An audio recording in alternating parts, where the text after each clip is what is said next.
उनको कम से कम अब जिस प्रकार तोड़ फोड़ तो इनका फितरत में है बीजेपी के आरएसएस के, जो टूट रही है 50-60 क्या 80 एमएलए में 60 टूट गए लगभग और एमपी चुनने के टूटने की बातें आ रही है। आप सोच सकते हो कि जो माहौल देश में बन गया है डरावना भय का, ये भी उसी का परिणाम है।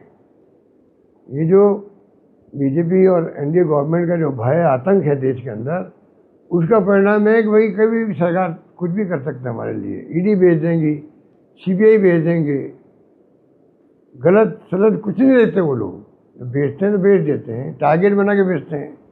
तो ये जो स्थिति बनी देश के अंदर बहुत खतरनाक बन गई है, इसलिए सरकारें टूटती है। मैं बार बार क्या कहूँ, राजस्थान बच गया हमारा, हमें तो गर्व है कि हमने राजस्थान बचा लिया। बीजेपी ने और अमित शाह ने, धर्मेंद्र प्रधान ने कमी नहीं रखी थी उस वक्त में।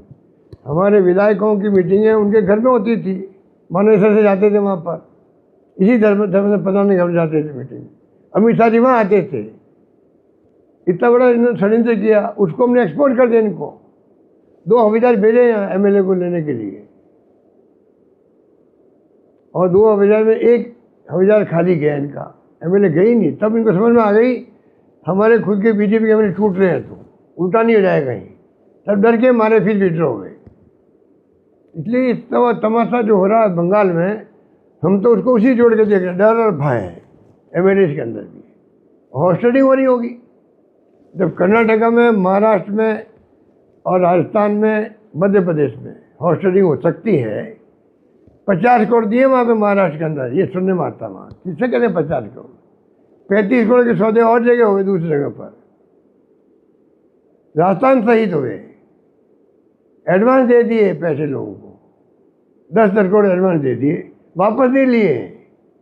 क्या बात करो, इस देश में क्या हो रहा है? कोई बोल नहीं रहा है।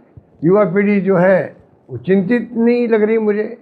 मैं बार बार आह्वान करता हूँ युवाओं को, छात्रों को, देश को बचाना जिम्मेदारी आपकी भी है। आप भी जब आगे आने वाले वक्त में आपका जमाना आएगा तो कैसा मुल्क आपको मिलेगा, ये देखना पड़ेगा। हमें तो सब कुछ मिल गया ज़िंदगी के अंदर, जो हमें करना था लाइफ के अंदर, हम सब कुछ संतुष्ट हैं। खूब काम किए, जम के, खूब चांस मिले में कांग्रेस से भी, इंदिरा गांधी से लगा करके, राजीव गांधी हो, चाहे नरसिम्हा राव जी हो, चाहे सोनिया जी हो, चाहे राहुल गांधी हो। गांधी परिवार का पूरा विश्वास हमारे ऊपर रहा। हमें तो सब कुछ मिल गया। हम ये उम्मीद करते हैं कि आने वाली पीढ़ियाँ, चाहे कांग्रेस की हो चाहे कोई युवा हो, वो कैसे आने वाले वक्त में इस देश की मजबूती में अपने आप को समर्पित कर सके, प्रतिबद्ध कर सके और कामयाब हो सके। लाइनें काटने के बजाय लाइनों को बड़ी करनी पड़ती है खुद की। दुर्भाग्य से राजनीति क्या है, एक दूसरी लाइनें काटो और अपनी लाइन बड़ी बताओ, वो सब फेल हो जाते हैं। आगे वही बढ़ेगा जो लाइन को बड़ी करने के लिए प्रयास करेगा।